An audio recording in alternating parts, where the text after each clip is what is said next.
Comenzamos esta segunda reflexión que la voy a llamar el poder de la palabra. Comenzamos con una lectura de la palabra donde el Espíritu nos lleve.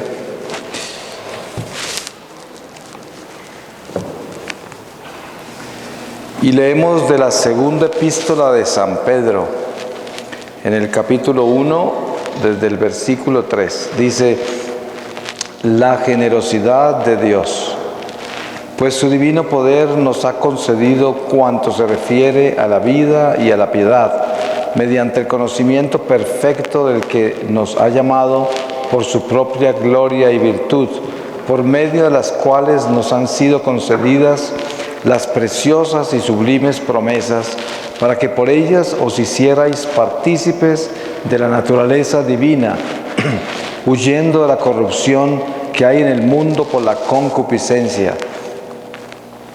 Por esta misma razón, poned el mayor empeño en añadir a vuestra fe la virtud, a la virtud el conocimiento, al conocimiento la templanza, a la templanza la paciencia activa, a la paciencia activa la piedad, a la piedad el amor fraterno, al amor fraterno la caridad.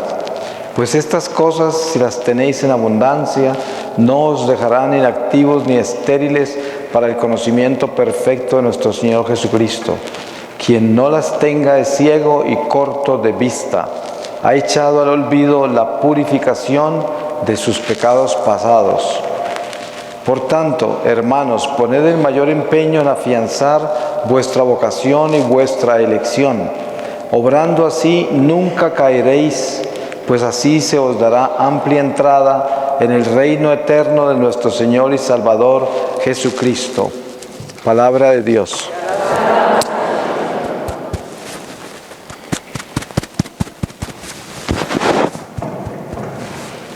Este micrófono nos está fallando.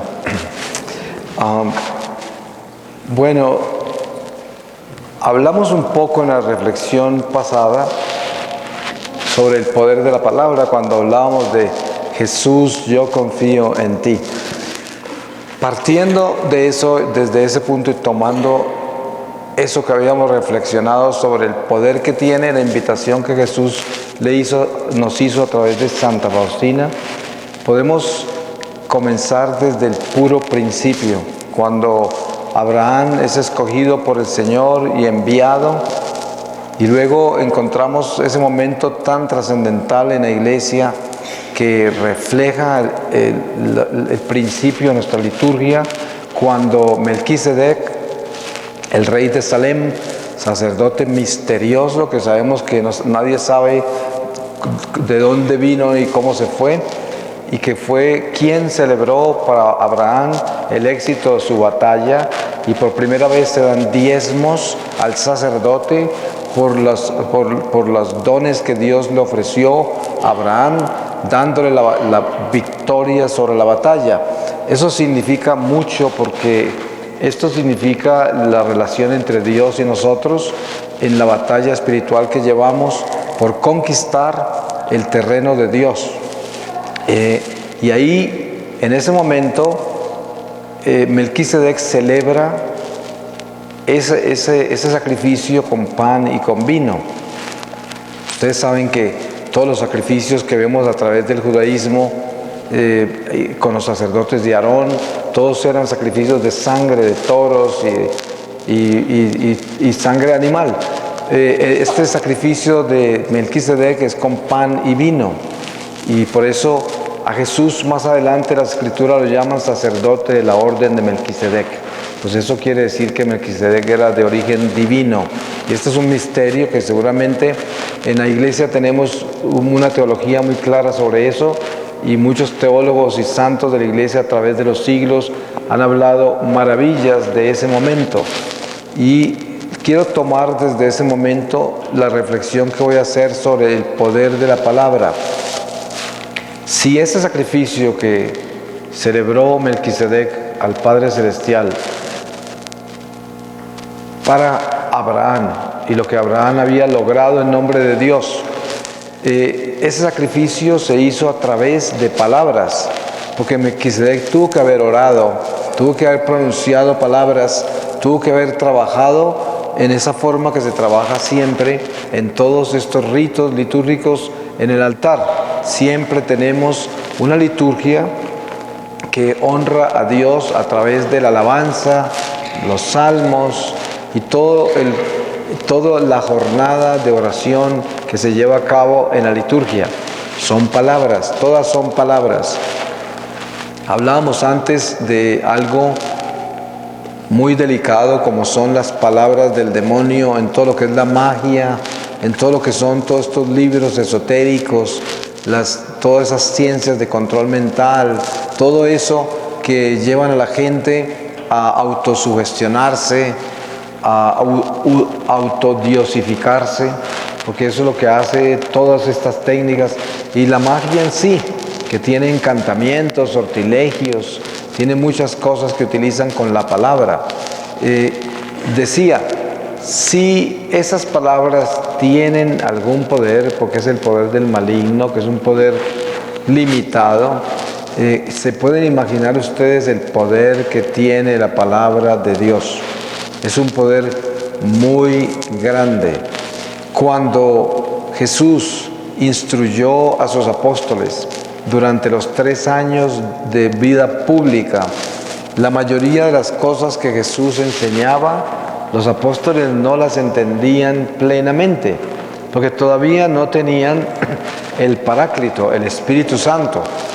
Solamente de vez en cuando Jesús, como lo podemos ver en muchos pasajes del Evangelio, les soplaba el Espíritu Santo para que así entendieran lo que les iba a decir, y lo recibían solo por ese instante mientras Él les hablaba, y así entendían, pero todavía no lo tenían hasta que llegó el Paráclito. Cuando llegó el día de Pentecostés, al 9º día de la ascensión de Jesús al cielo, que por esa razón la Iglesia en su tradición nos invita a las novenas. Las novenas son 9 días y las novenas nacen en Pentecostés, en la oración de la casa de arriba, de ese cuarto de arriba, donde Jesús los envió a orar para recibir al Paráclito. Por eso hay un sentido muy grande en las novenas. Muchas personas preguntan, pero una novena, ¿qué es? ¿Por qué una novena? ¿Por qué 9 días? Sabemos que la novena comienza con la preparación del colegio apostólico, los discípulos, las mujeres santas de Jerusalén, la Virgen María, esperando la promesa de Jesús, que fue el Paráclito. Y por eso son 9 días, y la Iglesia consagra en 9 días una petición. Por eso se utiliza la intercesión de los santos,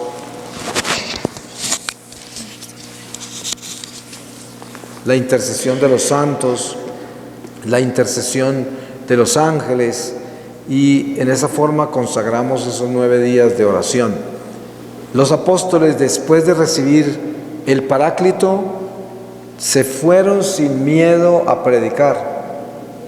Antes de recibir el Paráclito andaban escondidos de los judíos de miedo porque habían crucificado a su maestro, y a pesar de que lo vieron resucitado por 40 días, nunca salieron a contarle a nadie que el Señor había resucitado. Ustedes se dan cuenta que no tenemos ningún pasaje en el Evangelio que nos muestre que los apóstoles salieron desbocados por todo Jerusalén a contarle a la gente que Jesús había resucitado cuando el Señor se les apareció. Todo se quedó en silencio. Todavía no tenían esa fuerza, todavía tenían miedo, a pesar de haberlo visto, a pesar de que el Señor se les aparecía repetidamente, todavía no tenían esa fuerza. Fue cuando llegó el Paráclito, llegó el Espíritu Santo, que ese mismo día ustedes leen en los Hechos de los Apóstoles el discurso de San Pedro, desde esa ventana. ¿A cuántas personas dicen que le habló? Como 5,000 que habían, porque habían venido de todas partes para sus tradiciones judías. Gente que era conversa, gente extranjera de todos lados, lo oyeron todos en su propia lengua, y les oían a todos los apóstoles cuando hablaban en sus propias lenguas, que fue algo extraordinario. Pero lo más importante de todo es cómo esa palabra de San Pedro, lo que salía de su boca, tocó tantos corazones que dicen que fueron miles los que se convirtieron en ese día, por la palabra, la fuerza de la palabra. Y encima de eso, ellos perdieron el miedo y ya se iban al mismo templo donde estaban los sacerdotes que habían crucificado al Señor, y no tenían miedo de ellos y predicaban la palabra y la gente se convertía y ocurrían toda clase de milagros, y de ahí nadie pudo parar la iglesia. La iglesia siguió peregrina por todo el mundo hasta hoy y seguirá hasta el regreso del Señor con la palabra. Eso es lo que nosotros tenemos que recordar, lo poderosa que es la palabra de Dios. Pero aquí no la estamos predicando como la predican las sectas cristianas que se llaman solo Biblia, que ese es el emblema de ellos desde Lutero, desde Calvino, desde Enrique VIII, todo eso. Tenemos que entender que esa no es la forma en que predicamos nosotros, porque nosotros tenemos la palabra, pero tenemos la doctrina, tenemos las tradiciones sagradas de la iglesia. Obviamente todo nace en la palabra que hemos recibido del Señor, pero al mismo tiempo no somos solo Biblia, también somos la tradición sagrada de la iglesia que se ha pasado de boca a boca, como se pasó la palabra del Señor a través de los apóstoles, todos los discípulos que continuaron y los sucesores de los apóstoles, que son los sacerdotes, los obispos, toda la jerarquía eclesiástica, que es el curso del tiempo en la peregrinación con el Espíritu Santo. Todo esto viene unido al poder de la palabra de Dios. ¿Y a dónde voy yo? Yo voy a que nosotros personalmente tengamos un convencimiento absolutamente profundo en nuestro corazón de que la palabra del Señor es vida y es poder invencible. Así, poder invencible.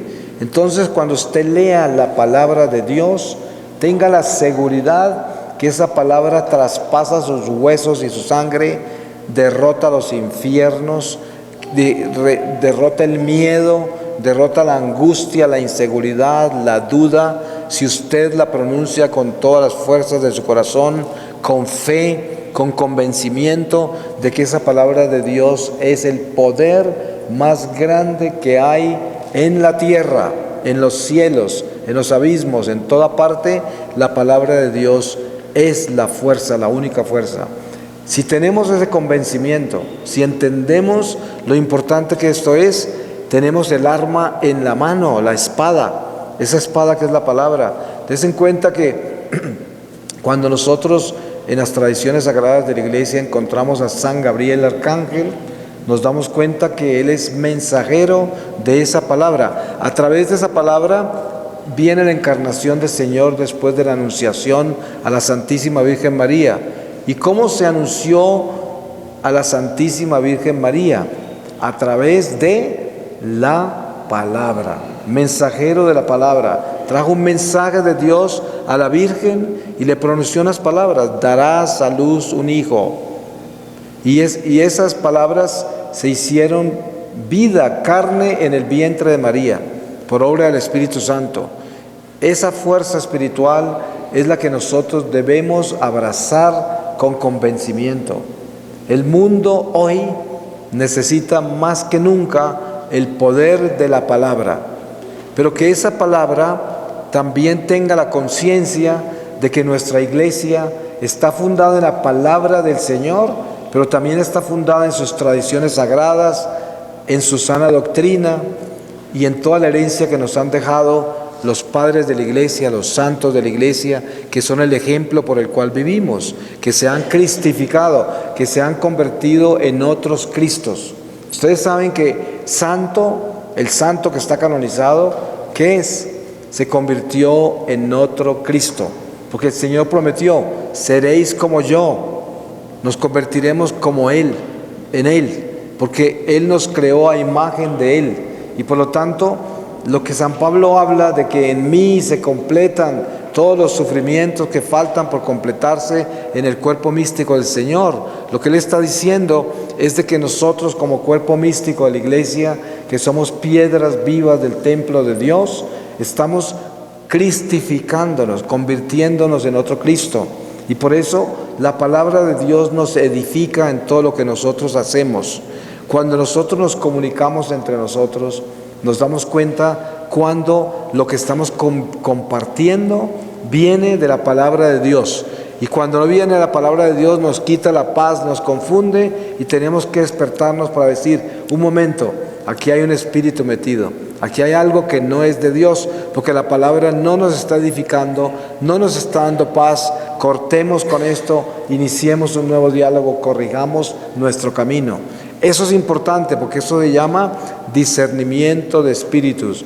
En todo momento el espíritu de mal quiere interferir el poder de la palabra de Dios. En todo momento. Por eso tenemos que ser conscientes de la palabra. Eso quiere decir lo que el apóstol dice. El apóstol dice, cada palabra que sale de nuestra boca está escrita en el libro de la vida. Obviamente que dentro de esto está algo muy importante que tenemos que saber y recordar. Y es que los sacramentos Dios nos los dio por una razón muy grande. Y es que podemos limpiar nuestro camino, renovar nuestro camino, volver a empezar. Y en eso el Señor nos ayuda a que la palabra se borre. Esa palabra mala que salió de nuestra boca a través de la reconciliación. Por eso tenemos que tener mucho cuidado en todo lo que decimos. Pero también tenemos que tener cuidado cómo nos confesamos. Cuando nos confesamos tenemos que acordarnos que hemos dicho muchas cosas que no debemos decir.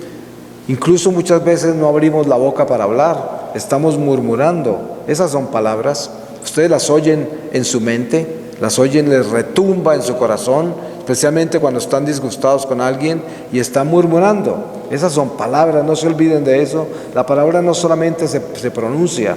Por algo dijo el Señor, aquel que mira a una mujer con deseo impuro ya pecó. ¿Qué quería decir con eso? Que el pecado también se comete en silencio, sin acción física, solo con la intención. Entonces por eso la palabra también vive en la intención. Y tenemos que cuidarnos de murmurar, de no murmurar, porque esas son palabras y toman vida, toman vida. Toda palabra que sale de nuestra boca se encarna, se materializa. ¿Por qué se materializa? Porque miren cómo a veces los padres maldicen a sus hijos con lo que les dicen. Hay padres que le dicen al niño, nunca vas a hacer nada, no vas a progresar, tú eres un perezoso, un mentiroso, un vago. Así, los maldicen. Y los hijos se quedan con esa pesadez encima por la irresponsabilidad de la lengua de los padres.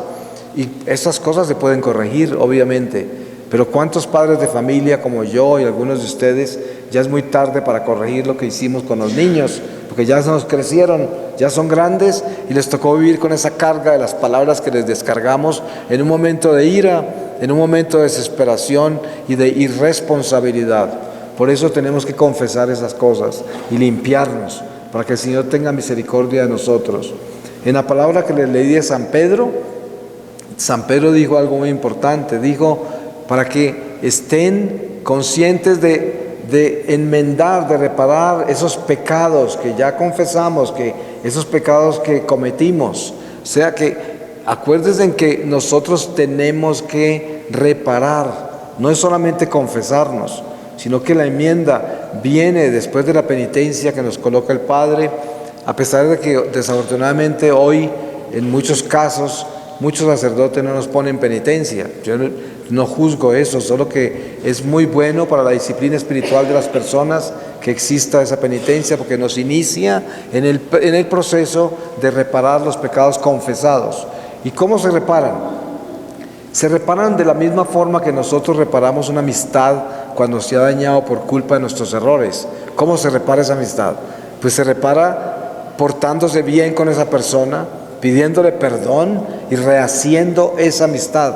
Así se repara. Y un día se olvidan de las cosas malas que se hicieron porque ya se ha vivido mucha confianza, mucha fidelidad, muy buena conducta y la amistad se recupera completamente. Eso pasa entre padres e hijos, entre hermanos, entre amigos. De la misma manera nos reparamos nuestra amistad con Dios.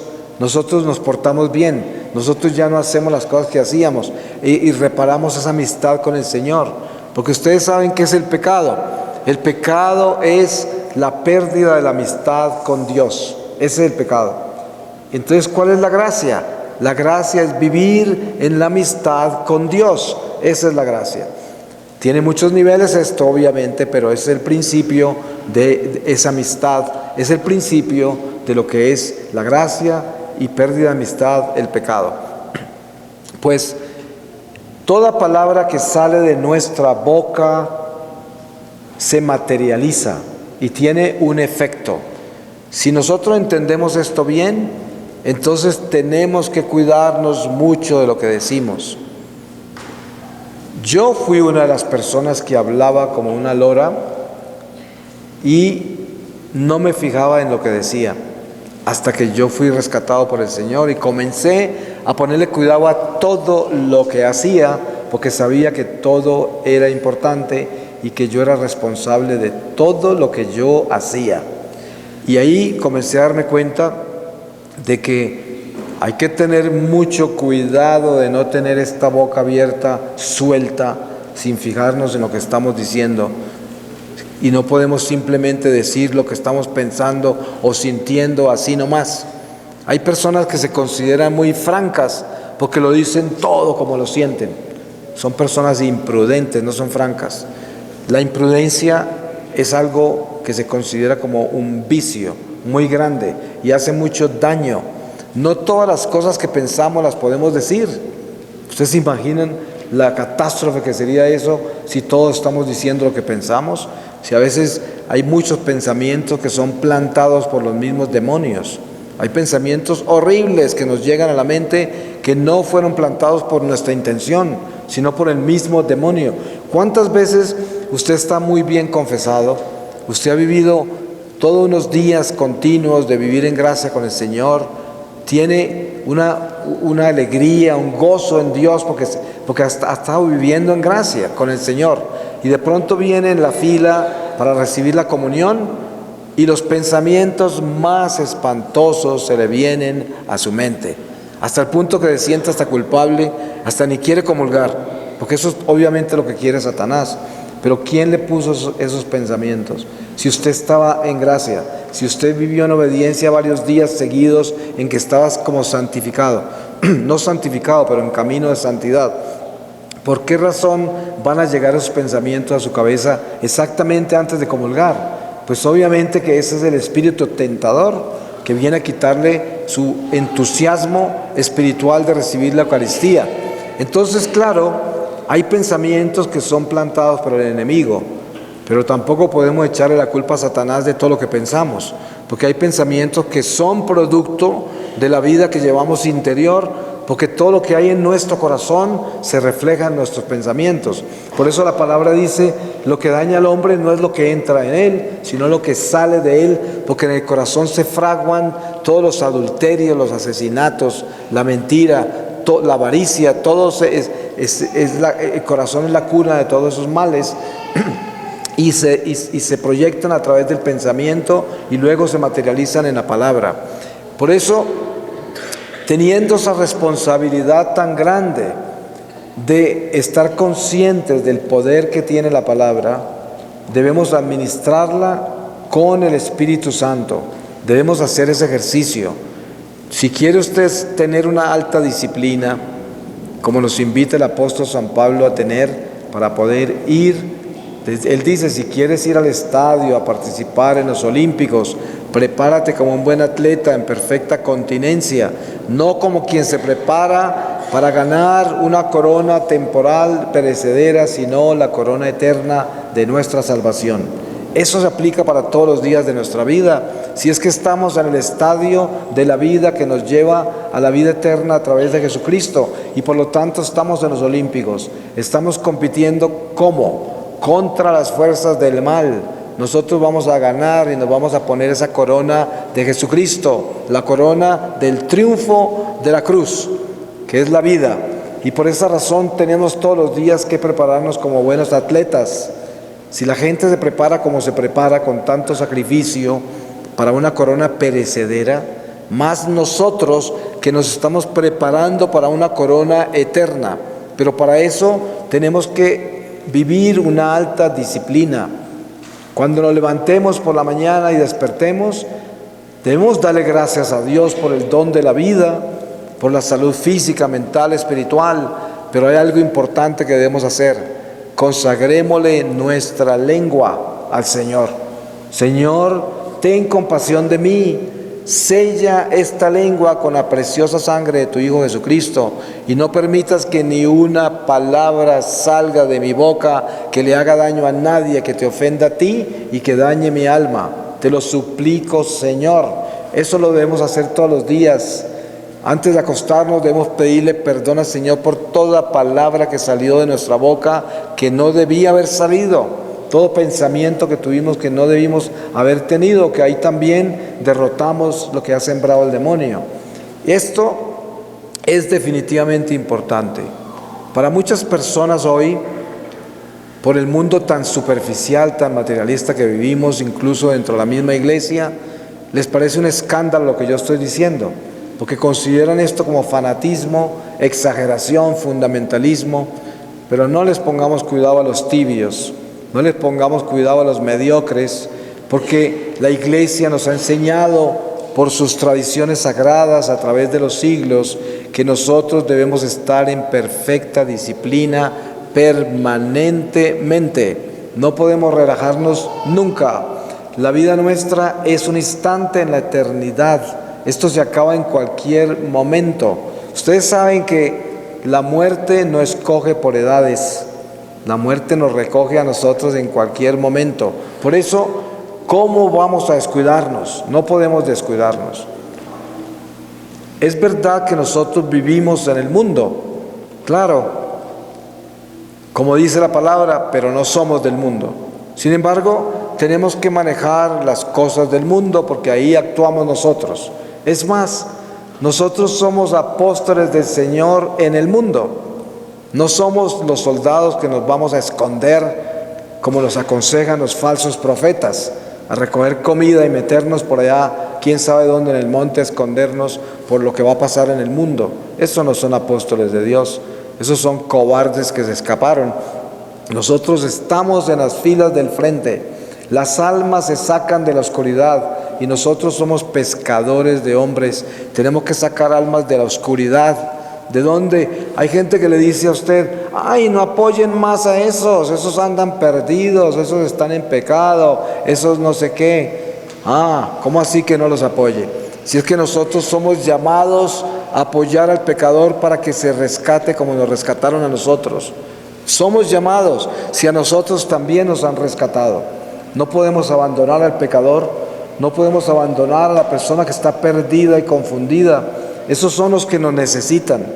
Y por esa razón nosotros debemos tener una perfecta disciplina permanentemente. Miren ustedes el don tan maravilloso que es una parroquia. Aquí estamos en el templo del Señor. ¿Por qué es tan maravilloso? Porque aquí está toda la verdad revelada del Señor.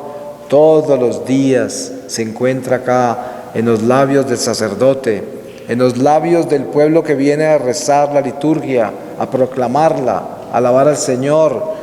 Todos los ministerios de una parroquia unen la parroquia en comunidad para llevar a cabo el ejercicio de nuestra fe, haciéndole el bien al prójimo, llevando a cabo todas esas misiones que tenemos en las parroquias, con los pobres, con los presos, con los enfermos en los hospitales, con los más necesitados, los drogadictos, los alcohólicos, las personas divorciadas que sufren tanto, la gente que está abandonada. Todo esto es parte de una parroquia, es la vida nuestra en la parroquia. Por eso nosotros debemos ser parroquianos. A cambio de estar usted por ahí buscando mensajes raros, copiándose cosas absurdas en internet, perdiendo tiempo con toda esta basura y confusión, debe estar usted más bien activo en la parroquia.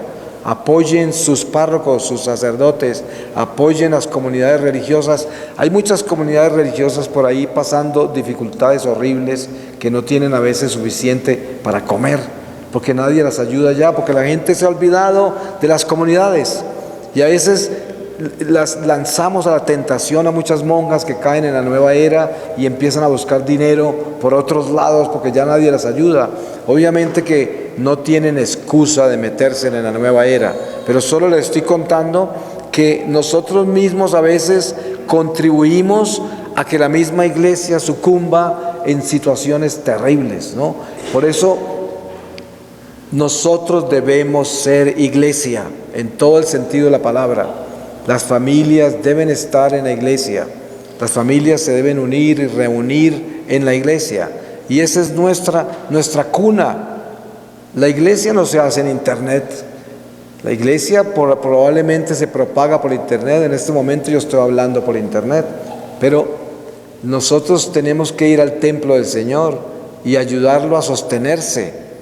Sí, hay muchas comunidades que se han protestantizado en la iglesia, comunidades laicales, que le quitan a la iglesia los diezmos y recogen dinero para ellos y nunca vienen a las parroquias a ayudar al Padre, cuando los diezmos son de la parroquia, no son de las comunidades laicales. En las comunidades laicales a las que usted pertenezca, dio una ofrenda, está muy bien, no el diezmo.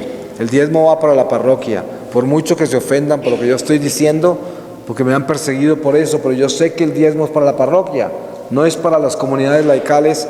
Las comunidades laicales, yo tengo una comunidad laical y nosotros recibimos ofrendas sin pedirla, la gente que quiera darla, pero los diezmos son para la parroquia. Y ustedes saben por qué. Este templo se tiene que sostener, los sacerdotes tienen que comer, los ministerios de la parroquia tienen que sostenerse para que los enviados, emisarios puedan llegar a los lugares donde son enviados por la parroquia. Esa es nuestra iglesia y tenemos que tener ese orden. Entonces, dentro de la iglesia, en toda la vida parroquial, es donde más tenemos que tener cuidado con esta lengua, con las palabras que salen de nuestra boca, porque esas murmuraciones, esas divisiones son espantosas. A mí me ha pasado en mi propia comunidad que cuando estoy ausente, muchas personas empiezan a murmurar entre ellos y nunca me reportan a mí lo que está sucediendo en una comunidad y las murmuraciones en que andan. Cuando regreso, de repente han pasado cosas de que se han dividido, algunos se han ido, hay confusiones, persecución, y todo por la palabra mal dicha, por la murmuración, por la desobediencia, porque entra el chisme, entra el corazón dañado, la sangre mala. Todo eso destruye las comunidades, destruye la parroquia, destruye las familias. Eso tenemos que cuidarlo, y todo sale de esta lengua, de esta lengua. Cuando ustedes leen al apóstol Santiago y la belleza de reflexión que hace sobre la lengua, se dan cuenta de algo increíblemente profundo y sencillo como él lo coloca. Pero nosotros que estamos acá en este momento y todos los que nos están viendo, podemos hacer un compromiso, y el compromiso es cuidar nuestra lengua. Ese es un látigo increíblemente peligroso si se va por el lado equivocado. Al mismo tiempo, es la fortaleza más grande si la colocamos en el Señor. Si utilizamos espada de doble filo, como la llaman, con la palabra de Dios, con el amor, la compasión, la tolerancia, la paciencia, la verdad. Eso tumba edificios enteros de Satanás. Yo he descubierto que en momentos de depresión, de angustia, de soledad, cuando abro la palabra y me pongo a leer salmos de alabanza a Dios, de acción de gracias, siento la salud. Mire, si usted está en su casa, se siente agobiado o siente que su casa está muy cargada, como de oscuridad, como de pesadumbre, camine por su casa con la Biblia abierta en los salmos de alabanza, de acción de gracia, leyéndolos en voz alta. Léalos en voz alta, con convencimiento, y se dará cuenta la fuerza que le entra, cómo llega el Espíritu de Dios. Esa palabra es de Dios, es la palabra de Dios. Pronúnciela por toda su casa caminando. Si hay demonios, volarán lejos. Si hay angustia, se irá. Si hay soledad, llegará la compañía del Espíritu Santo. Todo eso es así. Es tan importante saber que ninguno de nosotros está solo. Hay mucha gente que dice: estoy en una angustia, mi esposo me abandonó, o mi esposa se fue, o ya mis hijos se fueron y son ingratos, ya no me llaman ni vienen a verme. Estoy muy solo, muy sola. Precisamente ayer en Querétaro hablaba de ay del solo. Ustedes lo pueden ver en internet, ahí quedó grabada en Facebook bajo Peregrinos del Amor. Esa charla la di basada en eso. La ven, Peregrinos del Amor, Facebook, ahí está, de ayer en Querétaro. Miren que hay del solo. ¿Por qué razón?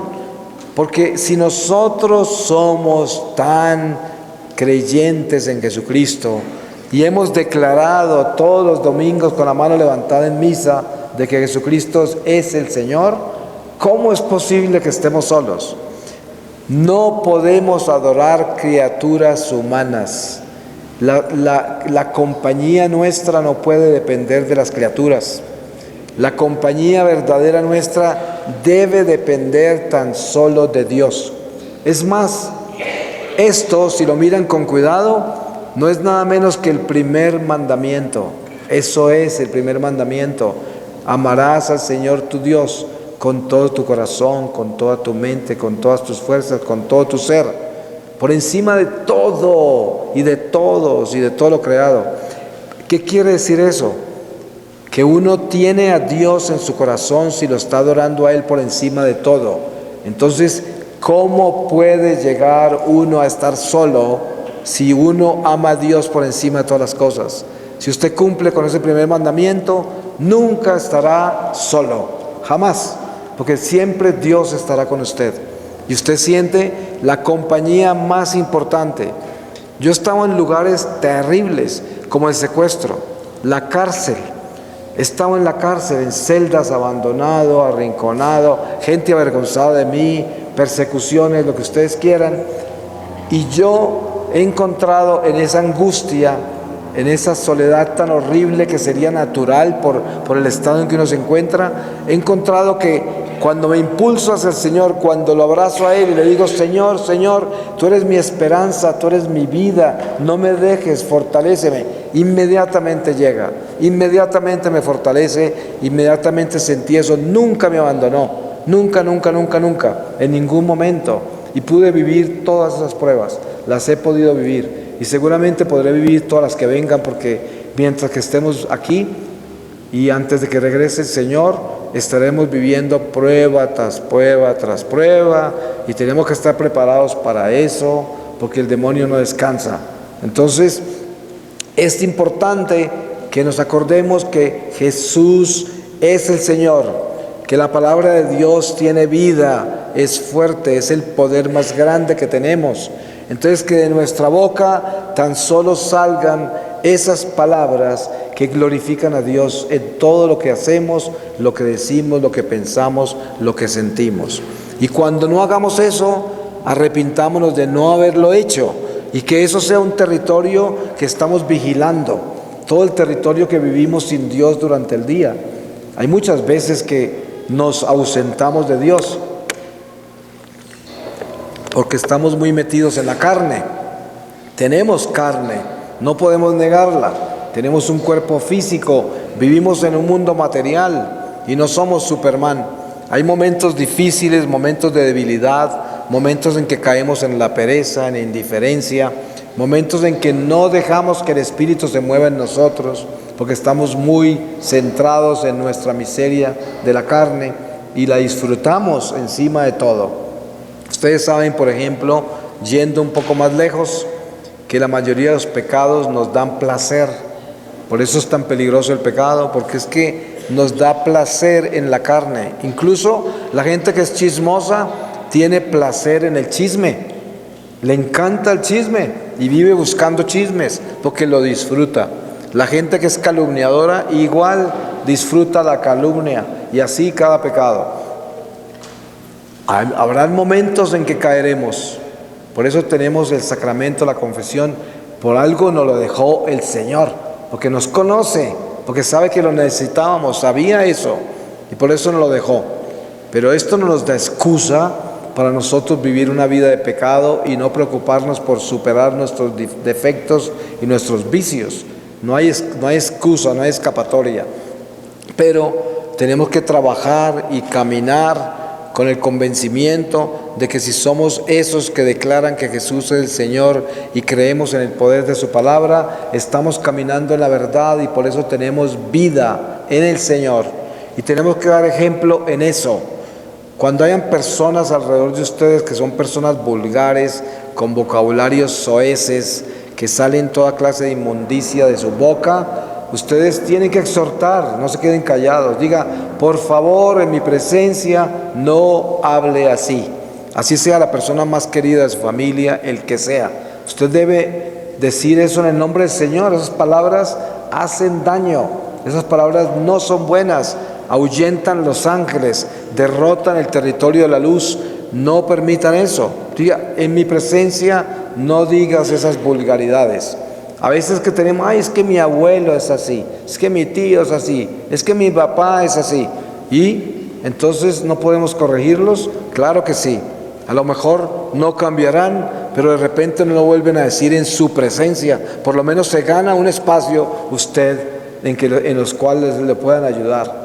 Porque hay gente que tiene justificadas esas vulgaridades con su cultura, con la región donde viven, o quién sabe de cuántas formas. Pero no hay justificación, no hay razón para la cual usted sea una persona vulgar, de que de su boca salgan palabras obscenas y palabras ofensivas, maldiciones, blasfemias, toda clase de cosas malas. Hay que corregir eso, pero lo más importante de lo que yo estoy hablando es la palabra de Dios. Eso es lo más importante. Yo estoy compartiéndoles también la reflexión sobre la lengua, porque yo creo que va unido a lo que estoy hablando. Porque nosotros debemos cuidar esta lengua, porque como dice el apóstol, por la misma lengua, con la misma lengua maldecimos y bendecimos. No pueden salir agua limpia por la boca y también agua sucia. No puede salir. Tenemos que limpiarnos y concentrarnos en ser una sola cosa, ser hijos de Dios y ser esos apóstoles de la luz, que todo lo que sale de nuestra boca es edificante, santificante, que da esperanza, que entrega dignidad en todo lo que hacemos. No podemos dejarnos corromper por este mundo. Tenemos que buscar la edificación personal en Jesucristo para que seamos testimonios de vida.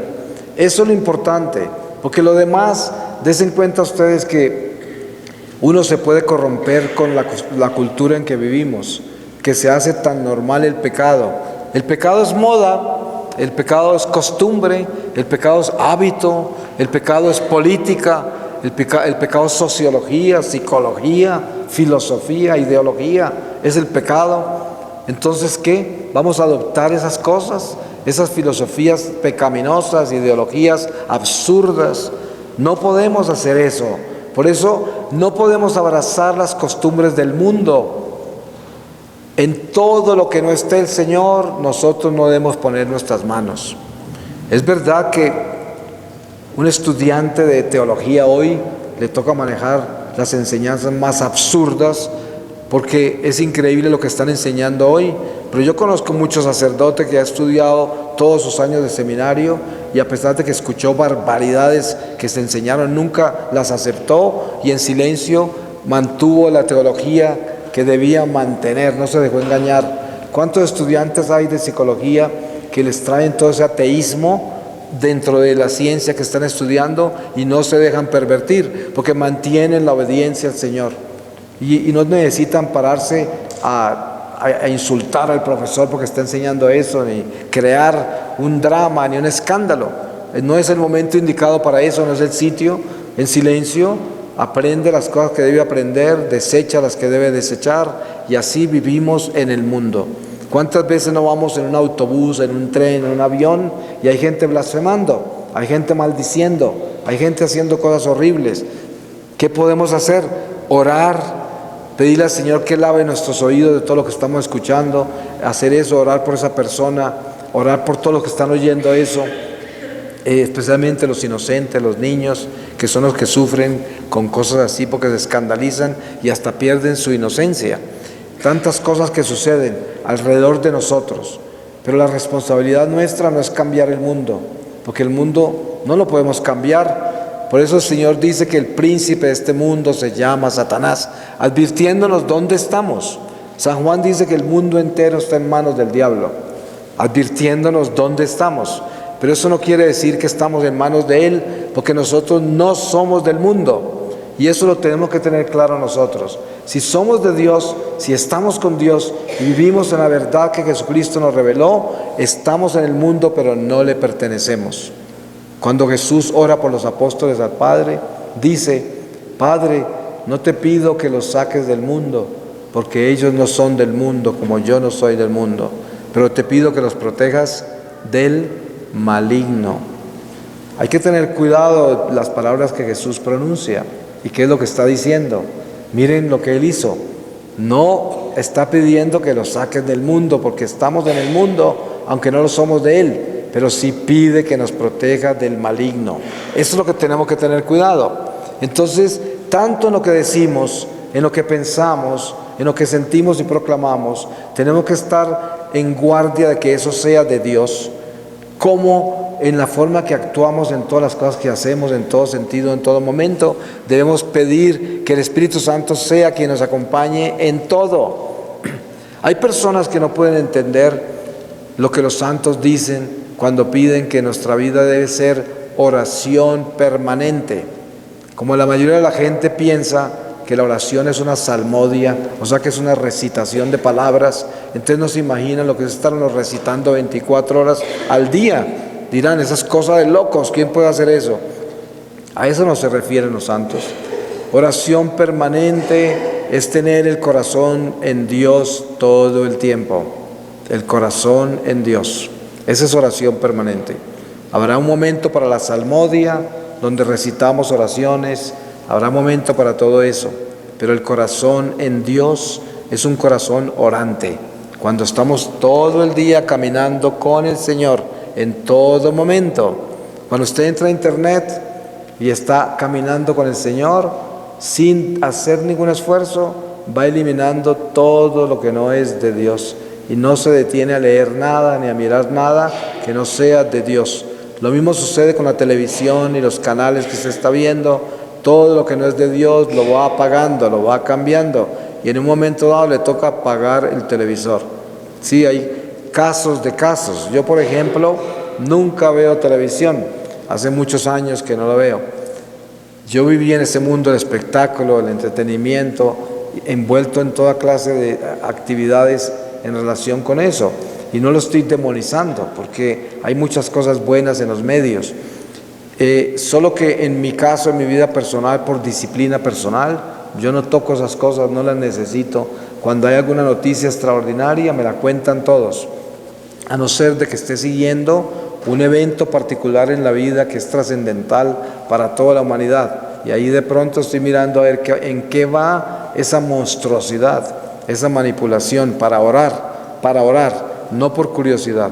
Entonces hay que tener conciencia de que cuando vivimos en oración permanente, o sea que nuestro corazón está en Dios, todo lo que hacemos el Señor lo guía.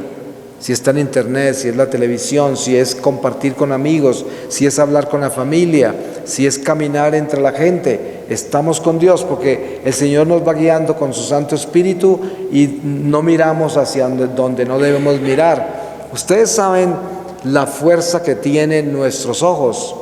Usted se contamina en un segundo mirando lo que no debe, pero usted puede caminar por la calle no necesariamente mirando para el suelo, pero mirando sin observar, simplemente pasando, y así nada lo toca, nada lo contamina.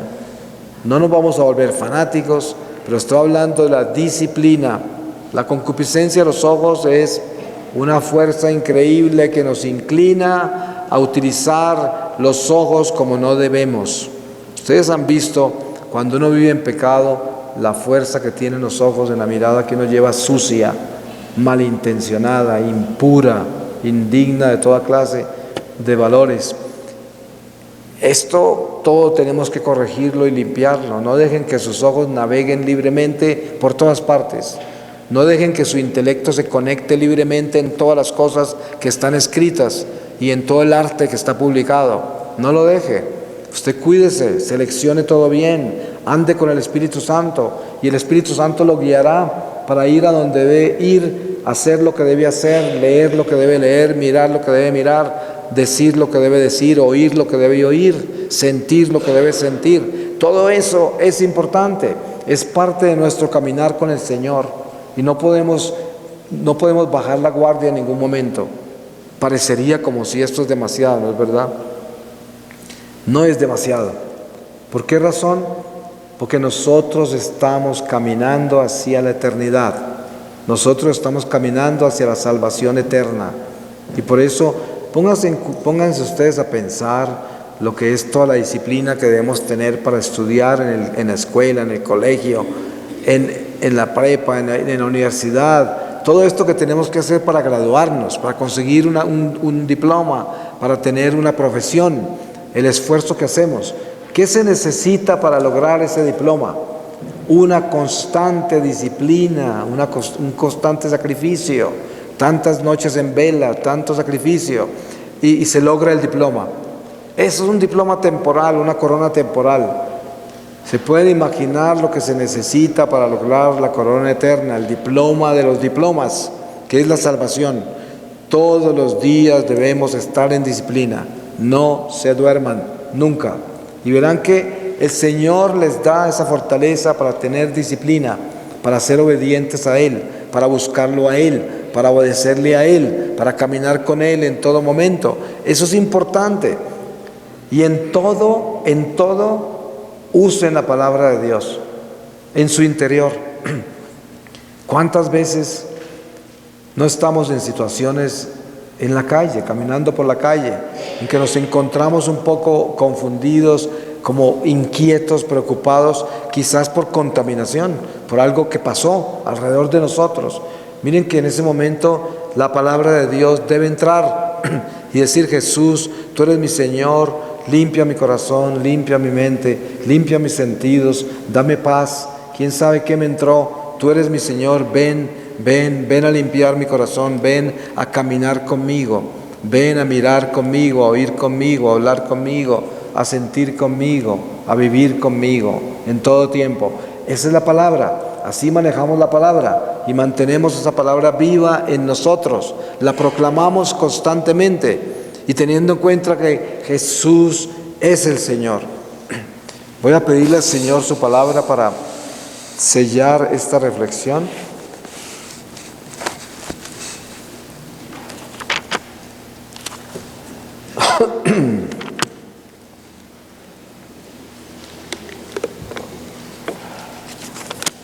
Y les voy a leer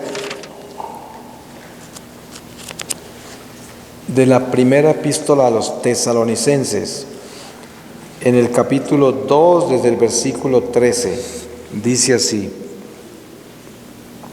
la fe y la paciencia de los tesalonicenses. De ahí que también por nuestra parte no cesemos de dar gracias a Dios, porque al recibir la palabra de Dios que os predicamos, la acogisteis, no como palabra de hombre, sino cual es en verdad, como palabra de Dios, que permanece activa en vosotros los creyentes.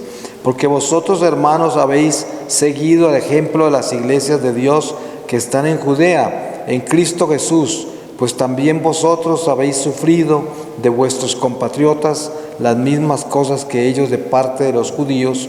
Estos son los que dieron muerte al Señor y a los profetas, y los que nos han perseguido a nosotros. No agradan a Dios y son enemigos de todos los hombres, impidiéndonos predicar a los gentiles para que se salven. Así van colmando constantemente la medida de sus pecados, pero la ira descargó sobre ellos con vehemencia. Mas nosotros, hermanos, separados de vosotros por breve tiempo, físicamente, mas no con el corazón, ansiábamos ardientemente ver vuestro rostro. Por eso quisimos ir a vosotros. Yo mismo, Pablo, lo intenté una y otra vez, pero Satanás nos lo impidió. Pues ¿quién, sino vosotros, puede ser nuestra esperanza, nuestro gozo, la corona a la que nos sentiremos orgullosos ante nuestro Señor Jesús en su venida? Sí, vosotros sois nuestra gloria y nuestro gozo. Palabra de Dios. Pues miren cómo el Espíritu Santo nos confirma en su palabra la fuerza de la palabra y también algo muy importante.